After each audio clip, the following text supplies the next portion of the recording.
এই যে বৈষম্য বিরোধী বলে আমরা গলা ফাটাইতেছি, বৈষম্য কি এখনো হচ্ছে না? বৈষম্য যদি অতীত সরকার করে থাকে, তাহলে আমরা সেই বৈষম্য থেকে বের হয়ে আসার জন্য আমরা বর্তমান সরকারকে দায়িত্ব দিয়েছি বা বর্তমান সরকার দায়িত্ব নিয়েছে, এবং ভবিষ্যতে বৈষম্য যাতে না হয় সেটারই ব্যবস্থা হওয়া দরকার। কিন্তু আমরা দেখলাম যে অতীত সরকারগুলো যেভাবে বৈষম্য করেছে, এই সরকার সেখান থেকে নিজেদেরকে বের করে নিয়ে আসতে পারেনি। সেটা কিভাবে? আপনারা দেখেছেন যে এই যে অন্তর্বর্তীকালীন প্রশাসনিক সরকারের প্রধান প্রশাসক রাজনৈতিক দলগুলোর সাথে মত বিনিময় করেছেন, সেখানে দেখবেন যে গত সরকারের যে দল বাংলাদেশ আওয়ামী লীগ এবং তাদের যে 14 দলীয় শরিক, তাদের কাউকেই এই সংলাপে ডাকা হয় নাই।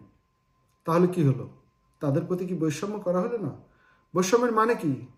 বৈষম্যের মানে হলো কাউকে তার নিজের অধিকার থেকে বঞ্চিত করা বা বৈষম্য করা, তার যেটা পাওনা সেটা না দেওয়া। আওয়ামী লীগ এবং 14 দল, তাদের কি রাজনৈতিক অধিকার ছিল না প্রধান প্রশাসকের সাথে আলোচনা করার? অবশ্যই ছিল। যদি কোনো রাজনৈতিক সিদ্ধান্ত নিতে হয়, তাহলে সব রাজনৈতিক দলের সাথে আলোচনা করতে হবে। যদি সব দলের সাথে আলোচনা না করে, তাহলে সেটার একটা বৈষম্য। আওয়ামী লীগের যে সমস্ত নেতাকর্মী বা 14 দলের যে সমস্ত নেতাকর্মী অপরাধ করেছে, অন্যায় করেছে, দুর্নীতি করেছে, তাদের বিচার হবে। বিচারের মুখোমুখি করে ন্যায় বিচার নিশ্চিত করতে হবে।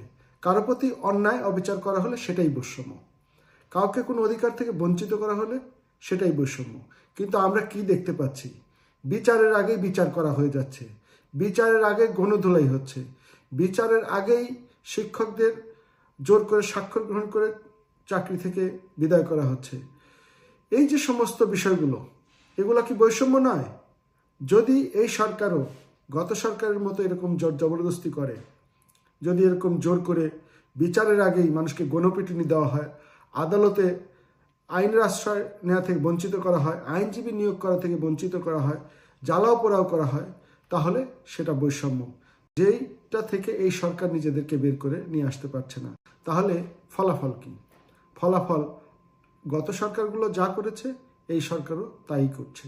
তাহলে কোনো পার্থক্য থাকলো না, বৈষম্য তো রয়েই গেল। আমাদের ইতিহাস এবং অতীত থেকে শিক্ষা নিতে হবে, শিক্ষা নিয়ে সেইভাবে আমাদেরকে পথ চলতে হবে। কিন্তু আমরা শুরু থেকেই দেখছি যে আমাদের মাননীয় প্রধান প্রশাসক, তিনি গুটি কয়েক রাজনৈতিক দল বা সুনির্দিষ্ট করে যদি বলি যে অতীত 15 বছর যেই রাজনৈতিক দল ক্ষমতায় ছিল বা যেই শরিক জোট ক্ষমতায় ছিল, তিনি সেই রাজনৈতিক দলের সাথে বিমাতাসুলভ আচরণ শুরু করেছেন। তার কাজের দ্বারা, তার কর্মের দ্বারা, তার নীরবতার দ্বারা। তিনি শুধু কাজকর্মেই দেখাবেন তা নয়, তিনি আওয়ামী লীগের এবং 14 দলের ক্ষেত্রে একটা নীরব ভূমিকা পালন করে চলেছেন। তাদের সম্পর্কে কিছুই বলছেন না। তার মানে তিনি রাগ বা বিরাগের বশবর্তী হয়ে দায়িত্ব পালন করছেন। কিন্তু তিনি শপথ নিয়েছেন তিনি রাগ বা বিরাগের বশবর্তী হয়ে কোনো কিছুই করতে পারবেন না। যদি তিনি রাগ বা বিরাগের বশবর্তী হয়ে কোনো কিছু করেন, তাহলে তার শপথ ভঙ্গ হবে। শপথ ভঙ্গ হলে তিনি যে শপথটা করেছেন জনগণের প্রতি রাগ বা অনুরাগের ঊর্ধ্বে উঠে দায়িত্ব পালন করবেন, সেটা পালনে ব্যর্থ হয়েছে। এখানেই কিন্তু বিবেচ্য বিষয় যে বৈষম্য হচ্ছে কি হচ্ছে না। ধন্যবাদ আপনাদের সবাইকে।